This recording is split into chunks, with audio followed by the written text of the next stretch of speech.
God has only begun to taste the beginning, to express the beginning. If we think about the history of the world, God created the earth in 6 days. He kept saying it's good. Kept saying it's good. Kept saying it's good. Good. And then on the 6th day, when He created us, He said, it is very good. And then He rested. Amen? And then we sinned. And what has happened from that moment on has been the universe on pause. We all just went fishing. God's just begun to be good. He's not even completed a full week of being good. Just one full week of being good. And everything is on pause. Because sin entered the universe and threw us off balance. But God has a plan. And He's going to finish the work that He begun. And when that work is done, when that time of finishing what He has begun is finished, we have not begun to dream. Literally, we cannot comprehend. As the Apostle Paul says, we cannot even imagine what He does once it is finished. I don't know about you, but I want to be a part of getting to the point where we can clean up the mess we've made. I don't know about you, but I want to be a part of fixing what has went wrong. I don't know about you, but I want to understand what Jesus' plan for me is in this world that went awry. I want to be on the other side, Shelby. I want to be on the other side, and I want to see what it is that God's going to do once He wipes away every tear. Once there's no more sickness and once there's no more dying. We have to talk about fishing. We have to talk about fishing. Now, I want to show you some pictures here from our camping trip, because I know you all didn't get to go to the camping trip, but the camping trip was absolutely amazing. You know, absolutely amazing. Now, here's Deacon Mark. Deacon Mark's here, and he taught our kids at the camping trip how to go fishing. Yeah, give Mark a hand. I mean, he's teaching our kids how to go fishing. Because we have to teach our kids how to go fishing. Because there's nothing more important than teaching our children how to fish. And Mark took us out there. And child after child were like, this is our first time ever fishing. they're like, what, you gotta put real worms on these things? They're like, hey, Pastor, you do it. Merle was there. She saw it. She can testify to what I'm saying, right, Merle? They're all like, they've never done this before. And how great is it that someone took the time to teach our children how to fish, because they had never fished before. Look at them. They're just like having a great time fishing. Fishing. You see, it's important our children know how to fish. Would you agree? Amen. Some of you are saying, I hope they're bringing tofu fish out of that lake. I can affirm to you, no worries, nothing came out of that lake. But you know why it's important for our kids to learn how to fish? Because all the best disciples were fishers. Did you hear me? All the best disciples were fishers. And what we're doing with our children, what we're doing with our kids is we are building disciples. No one cares about the children here? What we're doing with our children is we are building disciples. There you go. Jay, you're going to have to prime these people a little bit. Lead them a little bit. We're teaching our children how to be fishers because Jesus chose among fishermen to be his key disciples. I'm going to show you because you don't seem very convinced. I think you're still worried about if they're tofu or not. I know what's going on. Matthew 4, verse 18. While walking by where? You guys got to work with me today. By walking by where? The Sea of Galilee. The Sea of Galilee, he saw? Two brothers. Two what? Brothers. What were they? How many were there? Two. Yes. Two brothers, Simon, who is called? Peter. Right. It's Simon, and Simon has a second name, and that second name is? Peter. And? His brother. And Andrew, his brother. What's Peter's brother's name? Andrew. Oh, you're with me finally. And what's Peter's second name? And how many were them were by the sea? 2. Actually 4, but we'll get to that. Just see it if you're watching. There's Andrew and there's Peter. And Peter's other name is Simon. And Jesus finds them by the Sea of Galilee, which was my privilege many times to walk along the shore of. And at the Sea of Galilee, Jesus finds them there. And they're casting a net into what? The lake. The sea, for they were what? Fishermen. Jesus finds Simon and Andrew by the sea, casting what? A net. A net into the sea because they were what? Fishermen. Is that what it says in your Bible? Yes. That's what it says in your translation? Yep. Let me contemporize it. They were casting their net into the sea because they were losers. Oh yeah, they were. They were losers. They were not called to be fit to follow any rabbis. They had 9-to-5 jobs. They were cut from the ministerial class. They were kicked out of the seminary of their day. They were found by the Pharisees to not be worthy of investing in. And Jesus finds them by the Sea of Galilee, casting a net into the sea because that's the only job they could get. And they could only get that job because their daddy gave it to them. They were doing the job of their father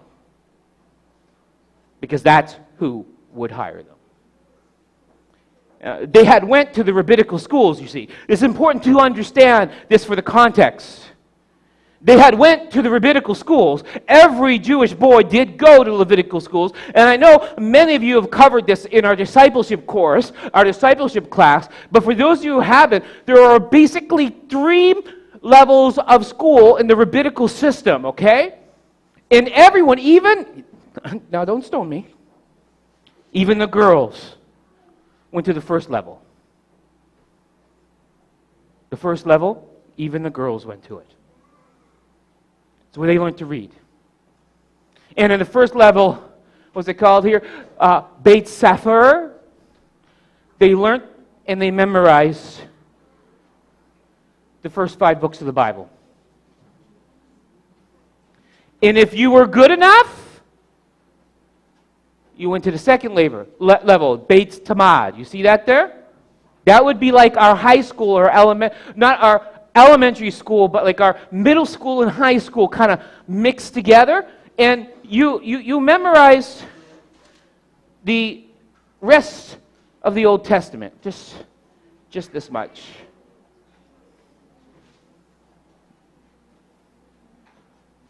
In this last level, if you were fortunate enough to go to this last level, almost nobody went. But everybody wanted to.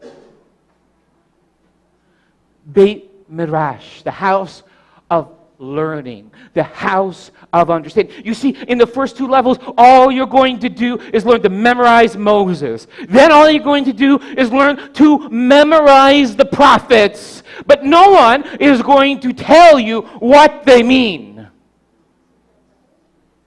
Because that happens in the last level of education. And this is why Jewish teachers could not teach until they were age 30. Because from 15, if they got chose to become a disciple of a rabbi, from age 15 to 30, Jade, I'm sorry to tell you this, they had to stay in college. Jade's getting ready to go to college. Jade, you're going to get out before you're 30, right? You promise me? Okay. Good. They didn't get out until they were 30. They were not allowed to teach until they were 30 because they needed at least 15 years of following around a rabbi, listening to everything he taught about Moses and the prophets, and then they would be allowed to speak. Now, only the very best people got to go be disciples and follow a rabbi. Only the very best. Who got to be disciples? Only the very best. You know what losers did? They went fishing. They gone fishing. This is why Jesus finds Peter, whose other name is? Simon. Oh, you're good. And his brother, whose name is? Andrew. Ooh, I like you guys today. Fishing, casting a net. Where? By the Sea of Galilee. Because they didn't make the cut. They didn't get to go to college, Jade. They didn't apply for their scholarships. They didn't need them. They didn't get in. Or they wanted to. There was no higher honor than to get in. But they didn't make it. They were failures. And I like this meme. I like this meme because it's true, isn't it? Isn't it true? You guys can see it? You don't think it's true, I think. Failure is not the opposite of success. It's a part of success. Anybody with me today? Failure is not the opposite of success.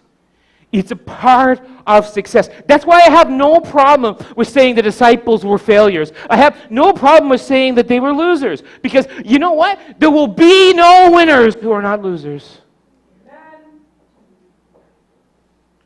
Somebody gets me today. You see, Jesus, he sees the potential in them. Jesus, he's not judging them, Jade, because they didn't get into, what's Ohio State? Kansas State? I'm close, it's the Midwest. You know what? Jesus never sees the failure that you are. He only sees the success you can be with Him in your life. Come on, are you with me today? Come on, are you with me? Because Jesus doesn't look at people for what they are. Because what most of us are failures. What most of us are losers. But Jesus doesn't see that when he looks at us. Jesus doesn't see our mistakes. Jesus doesn't see our problems. Jesus doesn't see our flaws. Jesus sees in us our potential. Because I'm going to tell you today, I am a loser. I am a failure. And that's why I have potential. Are you with me today? Amen. Oh, I don't think you are yet, but we'll see. Verse 20, Matthew 4, verse 20. Or 19 and 20, sorry. And he said to Simon, whose other name is? Peter. And his brother, whose name is? Andrew. Oh, you're with me. Good. He said to them, follow me, and I will make you what? Fishers of people or fishers of men? Jesus says, I see not what you're doing. I see what you're going to do. Jesus says, you don't have to stay in this dead-end job. Jesus is saying, you don't have to stay in this dead-end life that you're in. Jesus is saying, you don't have to stay in this unproductive relationship you have going on here. Jesus says, if you will come and if you will follow me, I will make you more than you are. You will be fishers of men. And now look at the next word. Are you following me here? What did they do? What did they do? At what? At what? At what? Look at the text. At what? At what? At what? I don't hear you. At what? See, this is a problem. This is the problem. Jesus says, I can make you more than you are. Jesus says, I can fix your relationships. Jesus says, I can elevate you. Jesus says, you don't have to stay in high school. I will get you into Kansas State, right? Where? Kansas State. I'll get it right by the end of the sermon. Kansas State. Jesus says, he can elevate you. Are you with me? You got to go at once. When do you got to go? At once. This is the problem. We don't believe in Jesus. Jesus sees us by the lake, working hard, sweating hard, throwing the net in, pulling the net out, counting the fish, cutting the fish, cleaning the fish, eating the fish. Jesus says there's more than pulling in fish. There's more than cutting fish. There's more than cleaning fish. There's more than eating fish. You got to come right now. Amen. You got to come right now. You see, when Jesus calls you, you don't say, I think I got a big net this time. I appreciate you being there for me because I didn't think I was going to make it to the end of the month. But my net's got a little bit. Jesus, could you just come over here and help me pull on this thing a little bit? No, let me tell you, let me just be clear. I got to be clear with you today, okay? Jesus isn't interested in pulling in your net. Come on. Yes. No, he is not. Jesus is not going to help you pull your load of fish in. He won't do it. Jesus will not help you sustain mediocrity. He won't.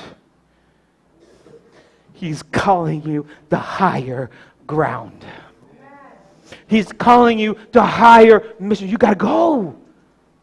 You got to go. I tried to get Jade to stay and to go to New River Community College, or what's it called? Nova Community College. My other community where I used to pastor was New River. Nova Community College. I tried to get her to stay.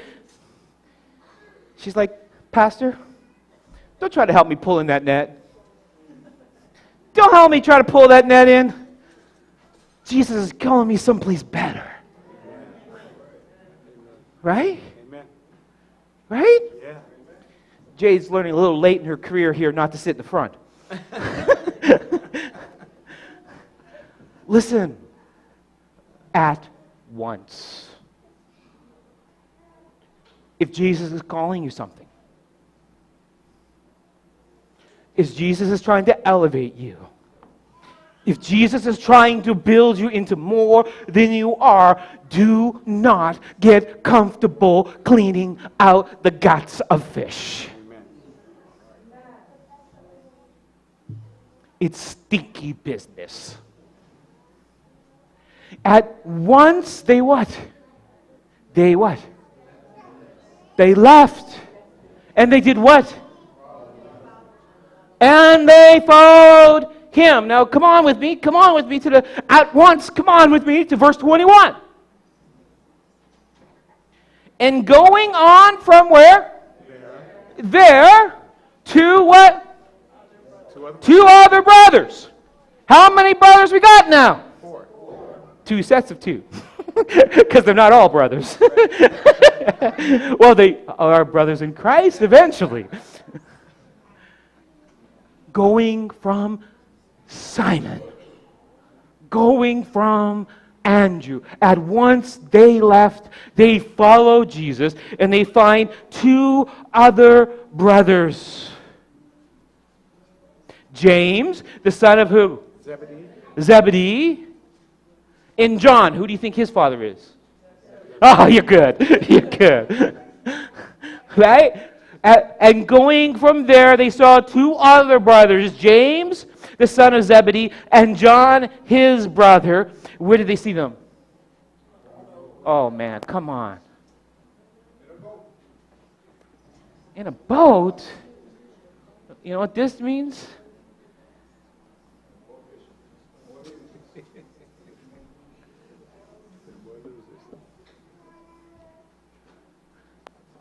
Failed. They didn't get in. They didn't get called. They're in a boat. It's even worse, guys. It's worse. It's even worse. They're in a boat with who? See, Matthew's making this clear to us that they not only fail, only person going to give them a job is their daddy. They're in a boat with their father, Zebedee, preparing what? Their nets. But Jesus calls them. Jesus calls them. I want you to understand what Matthew's saying to you. It's not a fluke that Jesus called 2 losers by the Sea of Galilee. Are you following me? It's not a fluke that Jesus called 2 losers by the Sea of Galilee. Are you following me on this side? It's a pattern.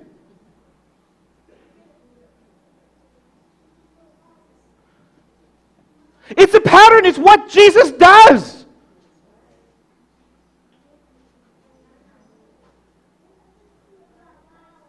He called Simon and Andrew. Now he's calling John and James. And I'm going to tell you something right now, just so you know. John, James, and Peter will be at every single major life event of Jesus. John, Peter, and James. Jesus will tell some of the secrets to. He doesn't even trust to the other disciples who are highly educated and would not have looked like losers. It is from the weakest of the weakest that Jesus builds the bedrock of ministry. Amen. But But there's one thing that you need to know about Simon, whose other name is Peter, and his brother Andrew. And there's another thing you need to know about John and his brother James.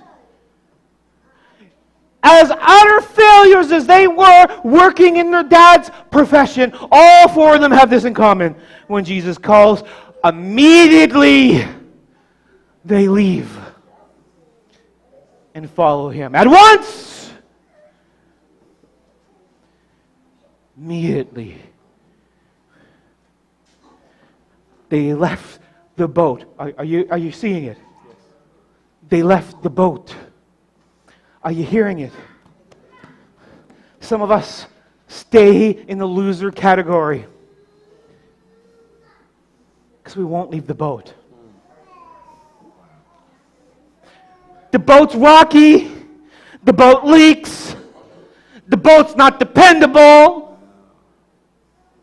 We're always crying out to God, stop our boat from sinking, God. Help me pull the net in, God. God says, come and get out of the boat. But James, John, Andrew, Simon, who's also called, oh, come on, Peter, thank you. See, that's why you're going to college. Peter! At once and immediately, they want nothing more to do with the boat. Oh, but it doesn't just say boat, does it? Oh, come on now. You're getting awful awkward and silent now. They left what? Now, come on now. I just preached a nice sermon on Father's Day just last week, right?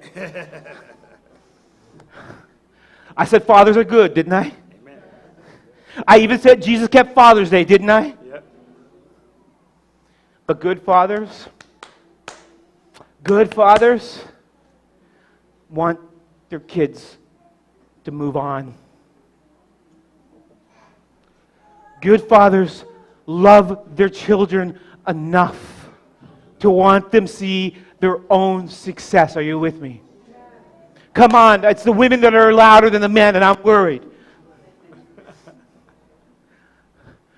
Good fathers want their children to be more than they themselves are. Amen. Amen. So Zebedee doesn't want John and James staying in his boat. Zebedee wants James and John to get up and follow this rabbi. Amen. You see this? It is better to follow an unknown rabbi than to stay in your comfort zone. Wow. James and John, Peter and Andrew, if their Jewish report card came in, now Jose knows about report cards, don't you, Jose? Oh, I say report card, he's like, what? Let's read the Jewish report card for James and John and Peter and Andrew. Let's see, Andrew, okay, he's a fisherman. Does that pass or fail? Fail. All right. Peter. Fisherman. What's his grade? He's a what? Fisherman. Fail. Fisherman. Pass or fail? Fail. Oh boy. Now Jose, you know what happens? You come up with a report card like this, right? James. What level did he complete the grade at? Fisherman. Fail. John? Oh, come on, there's got to be one of the four, right? we can give John a pass. He's the youngest, right? He's just a mere boy. He's a teenager, like 16 years old. We can give him a pass, right?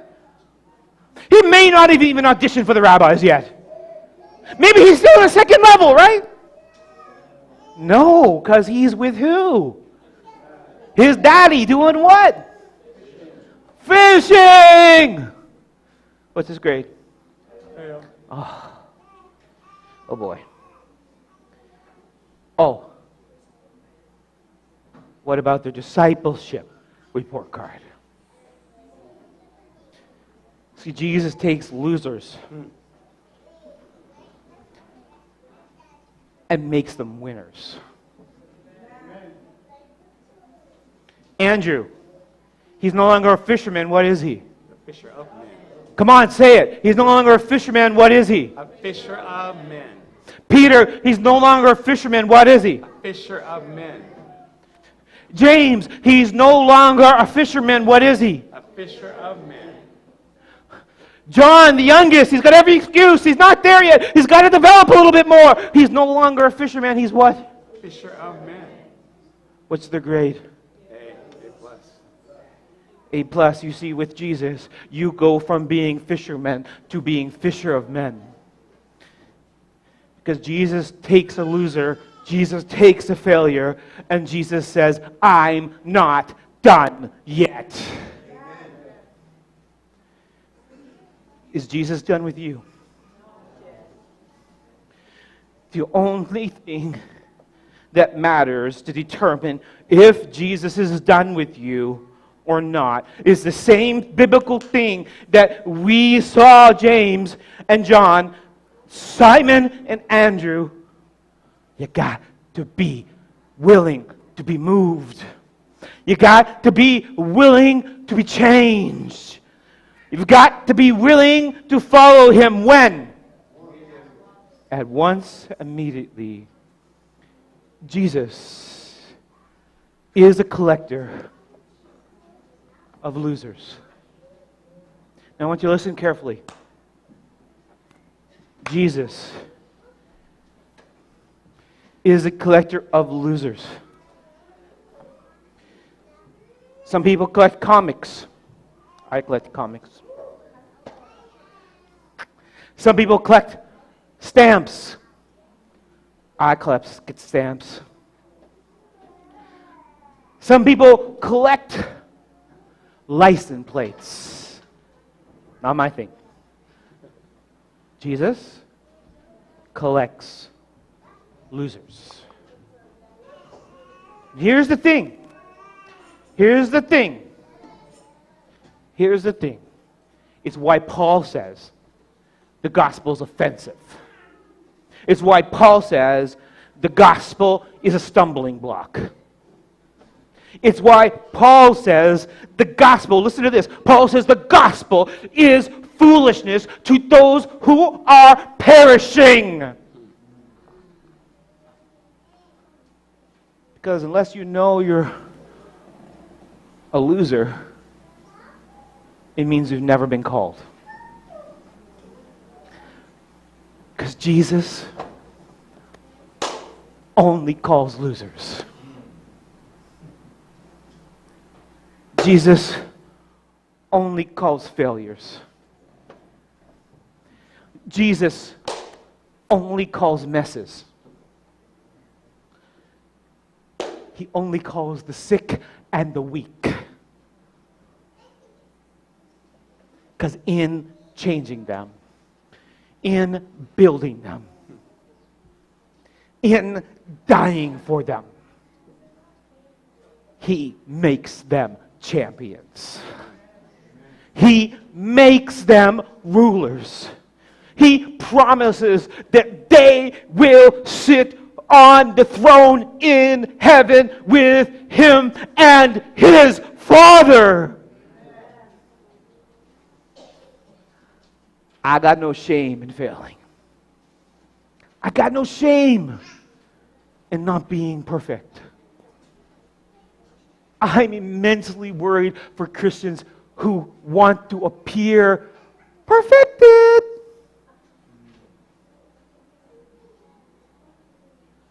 Because what's Jesus going to do with you? Jesus calls broken. Jesus calls the incomplete. Jesus calls those who want the second chance. Do you know why? Do you know why? Have you figured it out yet? The reason why is it's only people who want the second chance who leave immediately. When we're happy with the boat we got, we don't go anyplace. Jesus only calls those who are floundering because those who are floundering don't want to stay pulling in nets. They want to go wherever Jesus is taking them. My grandfather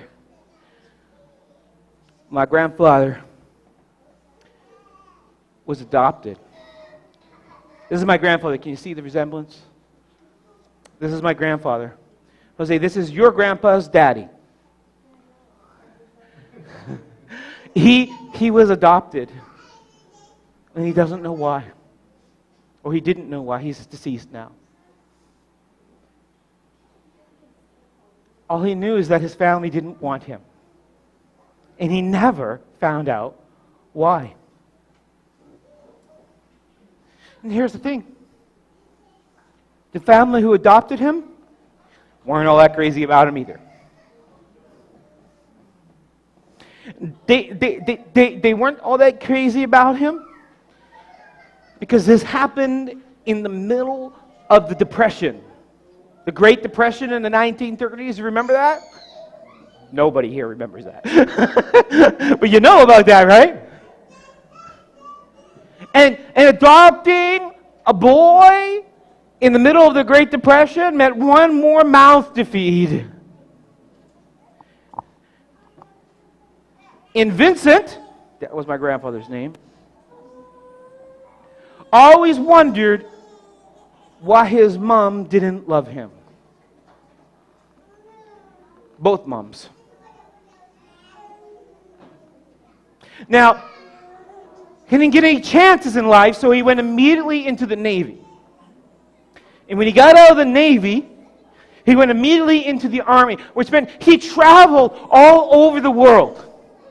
All of his life, he traveled all over the world. And when he retired from the Army, after serving all over the world, he retired 2 miles from the Army base. And I would be born in the hospital 2 miles from the Army base, delivered by an Army doctor, because it's the only place my grandfather ever found belonging. So much so that my grandfather used to call his basement, where he spent all of his time, the base.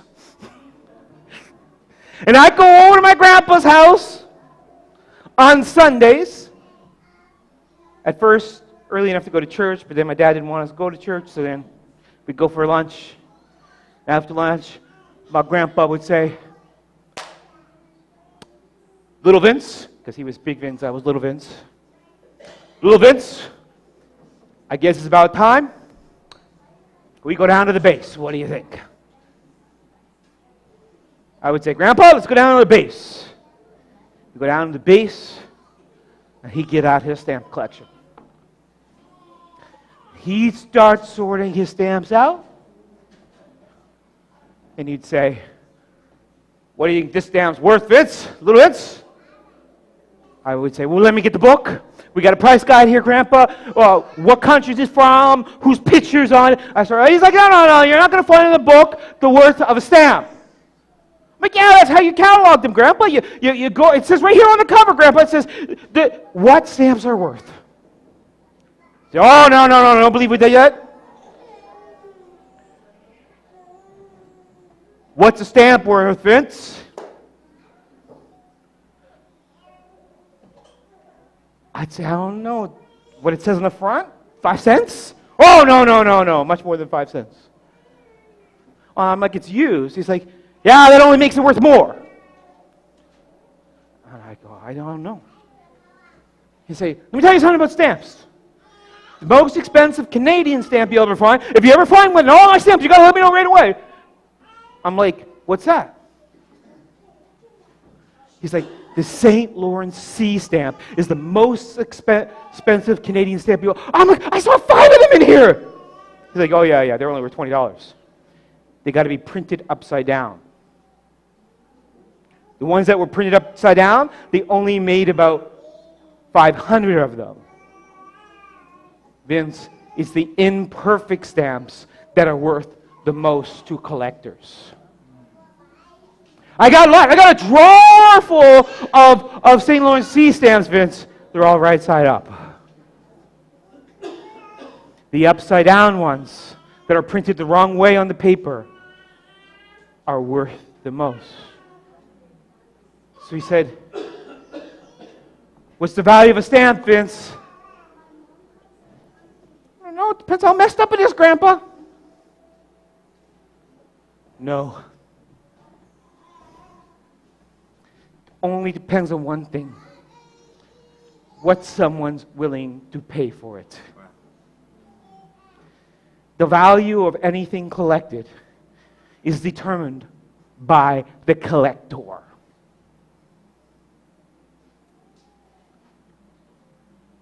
I am not ashamed to be a loser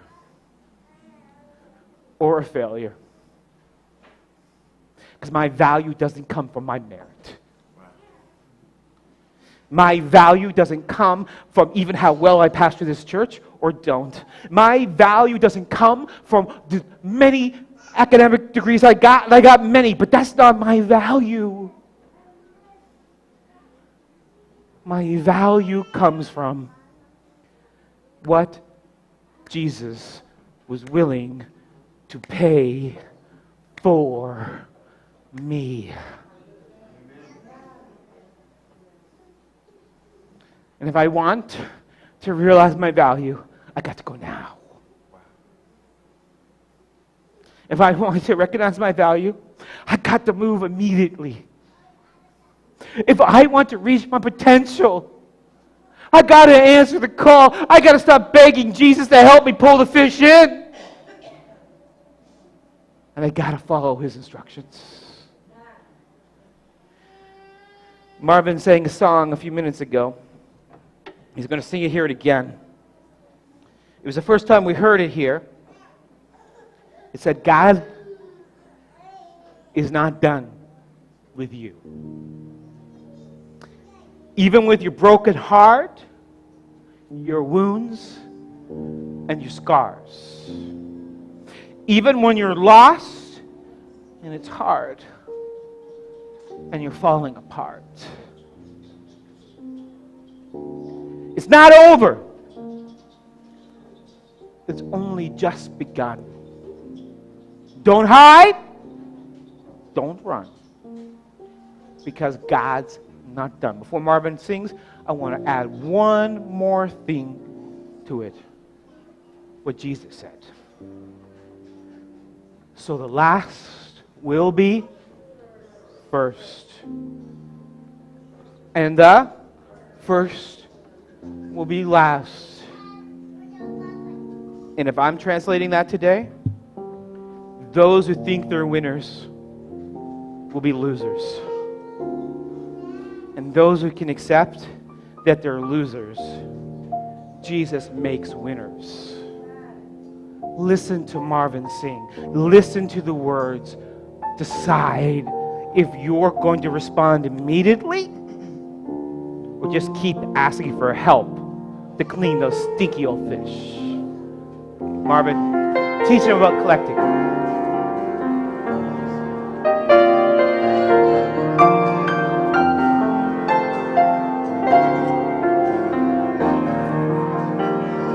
Standing in your ruins feels a lot like the end. So used to losing, you're afraid to try again. Right now all you see are ashes where there was a flame. The truth is you're not forgotten, 'cause grace knows your name. God's not done with you, even with your broken heart and your wounds and your scars. God's not done with you, even when you're lost and it's hard and you're falling apart. God's not done with you. It's not over, it's only begun. So don't hide, don't run, 'cause God's not done with you.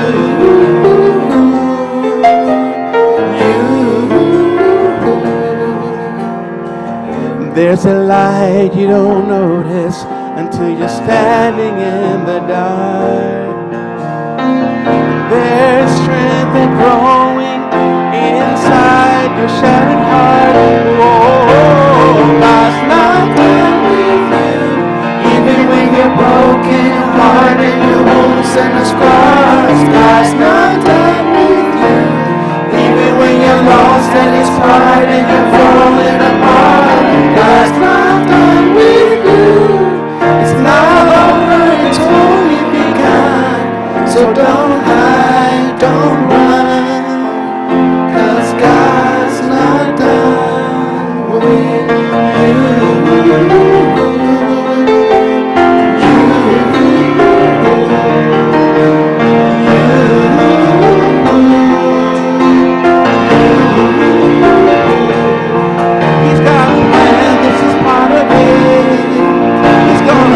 What he started, he's got a plan, this is part of it. He's gonna finish what he started. God's not done with you. Even when you're broken heart and your wounds and scars, God's not done with you. Even when you're lost and it's hard and you're falling apart, God's not done with you. It's not over. So don't hide, don't run, 'cause God's not done with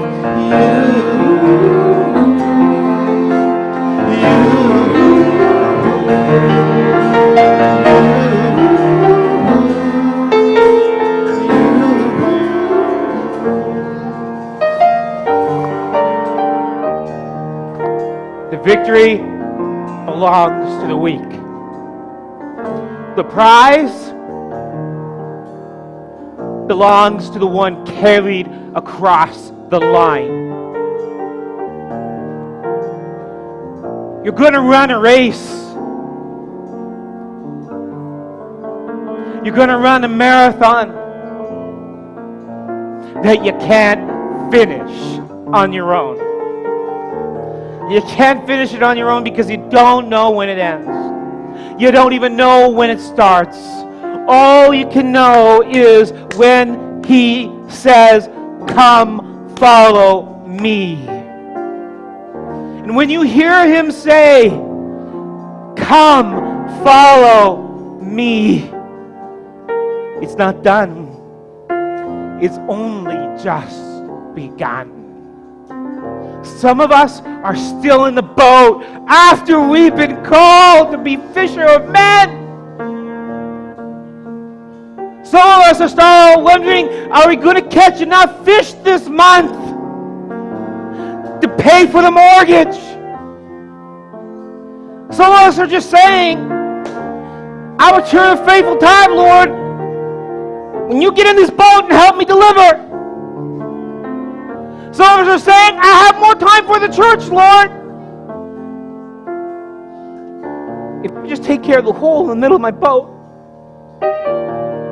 But Jesus is saying, get out of the boat. Don't wait any longer. Don't stay stuck. Just follow me. Go. Go. I mean, if Jesus is calling you, don't go back to mediocrity. If Jesus is calling you, don't just ask for help cleaning your fish. If Jesus is calling you, get baptized. Don't delay. Accept the call to ministry. Pastoral, eldership, deacon, greeter. If Jesus is the one saying, come follow me,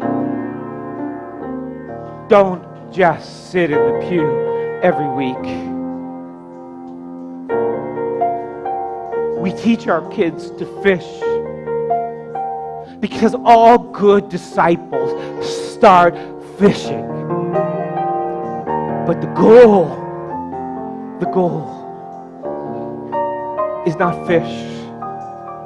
The goal is saving the world. Because remember, everything's been on pause. since the garden. We want to finish the work so we can get on with the rest of eternity. Marvin, help them hear their call. People, you got a card. Some of you need baptism. Some of you need to help us more in the church. We're going to be setting up a volunteer meeting. Some of you have responded from future sermons or past sermons, and you'll respond from future sermons. We're setting up a ministry meeting where you can come and learn about all the ministries the church offers. This might be the week that you decide, I want in on that. I hear Jesus calling me to more than 9 to 5. I hear Jesus calling me to more than putting in a partial tithe. I hear Jesus calling me to more than just sitting in the pew. I know the pastor would be blessed if I just come and sit on the pew, and he would be. But there's more. But it's got to be Jesus calling. God's not done with you, even with your broken heart and your wounds and your scars. God's not done with you, even when you're lost and it's part and you're falling apart. God's not done with you. It's not over, it's only begun. So don't hide, don't run, 'cause God's not done with you. God's not done with you, even with your broken heart and your wounds and your scars. God's not done with you, even when you're lost and it's hard and you're falling apart. God's not done with you. It's not over, it's only begun. So don't hide, don't run, 'cause God's not done with you.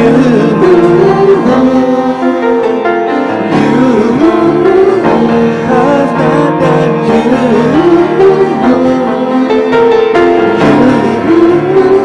He's not done with you.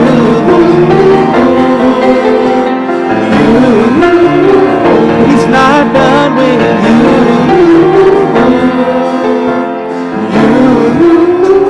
He's not done with you. Father, I long to see eternity. I long to see what's next. I long not only to see sin end, I want to see sin end, Father. But I long to see what science fiction could never dream.